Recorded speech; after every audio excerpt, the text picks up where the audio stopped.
Assalamualaikum warahmatullahi wabarakatuh. Waalaikumsalam warahmatullahi wabarakatuh. Selamat sore semuanya. Sore, Bu. Baik, sebelum kita memulai pembelajaran hari ini, alangkah baiknya kita berdoa terlebih dahulu kepada ketua kelas. Tolong pimpin doanya. Baik, untuk memulai pembelajaran hari ini, mari kita berdoa menurut kepercayaan masing-masing. Doa mulai. Doa selesai.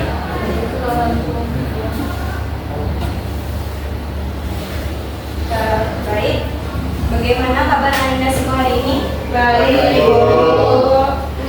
Ibu harap Anda semua hari ini dalam keadaan baik dan siap untuk mengikuti pelajaran pada hari ini. Jadi sebelumnya kita sudah belajar mengenai pengenalan alat kata manual, yang dimana di situ kita sudah mengenal apa itu alat kata manual. Nah, untuk hari ini kita akan belajar mengenai pengoperasian alat kata manual secara baik dan benar. Nah, tujuan pembelajaran kita hari ini itu, Ibu harap Anda semua mampu mengoperasikan alat kata manual secara baik dan benar. Dan Ibu harap Anda semua pada hari ini mampu memetam satu bidang pada bagian kayu. Nah, di sini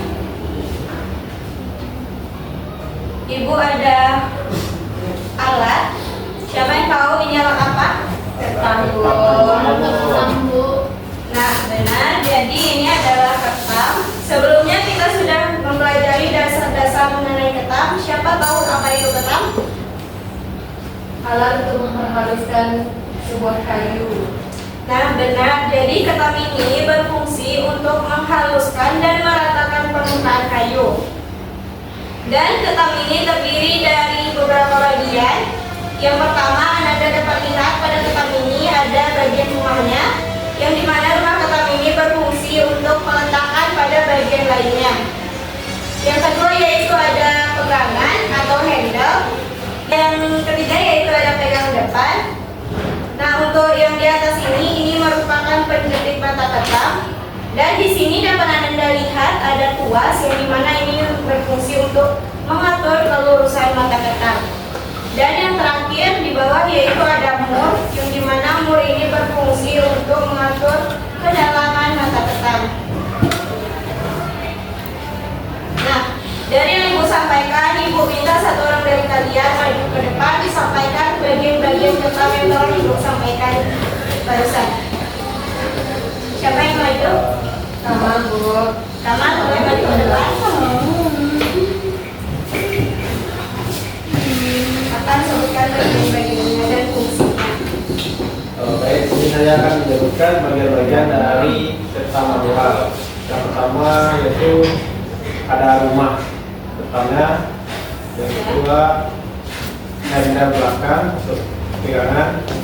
Yang ketiga pegangan depan. Terus ada penjepit mata ketam, ada mata ketamnya.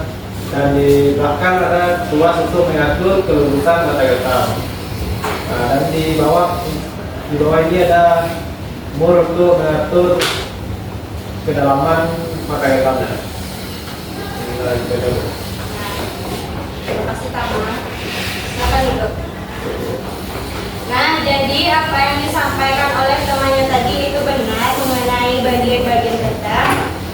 Dan untuk kita melakukan praktek hari ini, kita memerlukan alat dan bahan. Siapa yang tahu apa aja alat dan bahan yang kita pergunakan? Kayu.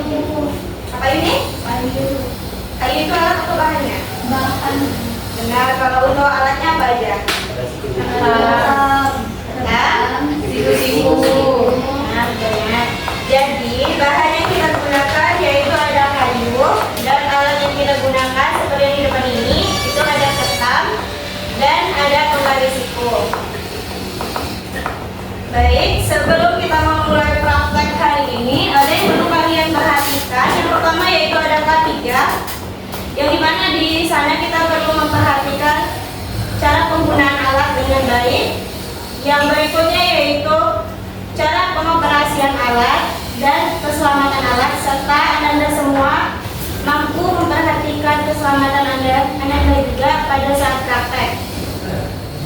Hari ini kita akan praktek di luar. Jadi kita akan keluar ke workshop. Jadi untuk melakukan pengetaman kita menggunakan bahannya dan juga kita menggunakan landasan yang dimana ini berfungsi untuk menahan kayunya. Yang pertama itu usahakan bahan atau kayunya ini bersih dari pasir, kotoran ataupun lainnya. Dan selanjutnya kalian posisikan bahannya di atas meja dengan posisi stabil. Menurut kalian kenapa posisinya harus stabil? Biar hasilnya rata, Bu. Nah, benar. Jadi posisinya diletakkan pada posisi stabil agar dia lebih rata. Untuk melakukan pengentaman, kita letakkan ketamnya di atas dan posisikan tangan pada peletakan di depan dan di belakang. Dan dilakukan penggeseran ke depan, balik, depan, nah begitu.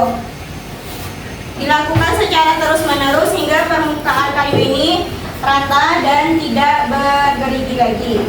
Untuk mengecek kehalusannya, Ananda semua bisa menggunakan penggaris siku.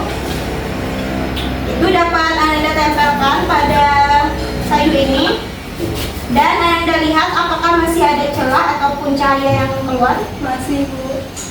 Nah, berarti itu belum rata dan dapat dilakukan pengentaman secara berulang lagi sehingga tidak ada lagi cahaya yang keluar dan bagian yang terlihat.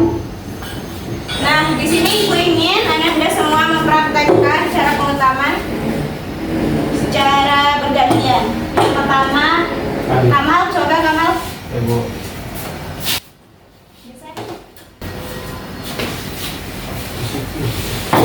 Dipegang ke grinder ya, Bu.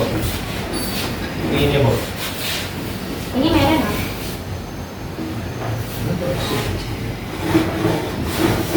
Kuatin Kamal. Kasih kawan. Udah rata lah, Bu. Apa sudah rata? Sekarang kita tambah lagi, Bu. Tambah Itu kita matanya. balik lah, Bu. Nah, Tambah matanya.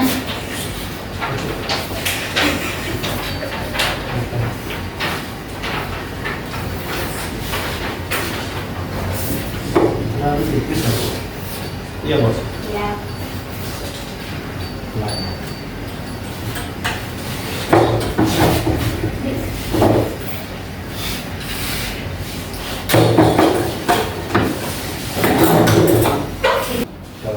Udah, Bu.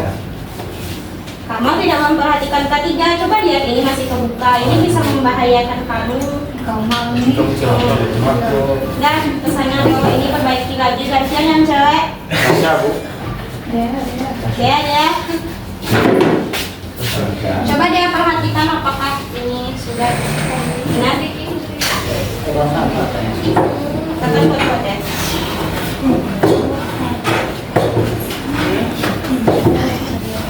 Mana dia? Nah, sudah. Sudah, Bu. Nah, selanjutnya apa? Campur menggunakan Tanggungan. Coba lihat tanggungannya. sudah Sudah, Bu. Sudah matang, Bu. Sudah, Bu. Ih, keren. Yeay. Kamal, ini Kamal. Apa, Bu? Nah, ini dia sudah mengetahui secara rata, sedangkan kamu tadi tidak. Karena apa? Kenalan kan rusak, Bu. Enggak, karena kamu tidak memperhatikan ketiga. Kenalan rusak sama aku. Alatnya nggak rusak. Satu WA. Anda semua dapat duduk lagi. Kamal, tolong susun mejanya. Baik, dari praktek yang telah kita lakukan hari ini, dapat Ibu lihat Anda sudah menguasai cara pengoperasian alat tata manual. Yang dimana tadi ada beberapa yang melakukan kesalahan karena tidak memperhatikan. Untuk kedepannya Ibu ingatkan, Anda harus memperhatikan K3 karena itu sangat penting. Cukup sekian pertemuan kita hari ini. Untuk minggu depan itu kita lanjut ke materi mengetam 2 bidang pada kayu. Nah, hari ini kan kita mengetam pada 1 bidang. Untuk minggu depan itu kita mengetap pada 2 bidang. Untuk kesimpulan, ada yang bisa menyimpulkan materi kita hari ini? Iya. Ya, Bu. Ya, silakan ya. Yang pertama adalah untuk memperhaluskan dan meratakan kayu agar kalau kita menggunakan siku-siku terus kita ukur, kita lihat masih ada celah matahari atau apa yang masuk. Baik, sesuai dengan yang disampaikan ya, yang dimana itu untuk hari ini kita telah melakukan pengoperasian alat ketam, yang dimana ketam itu merupakan alat ketam manual, merupakan perkakas atau alat tangan yang berfungsi untuk menghaluskan dan meratakan permukaan kayu. Ulang lagi. Untuk tugas Ananda minggu depan, Anda rangkum langkah-langkah kerja yang telah Ananda lakukan tadi, dan siapkan minggu depan akademi nilai yang tidak mengumpulkan tidak usah masuk. Sekian pertemuan kita hari ini. Wa akhiri dengan wabillahi taufiq wal hidayah. Wassalamualaikum warahmatullahi wabarakatuh.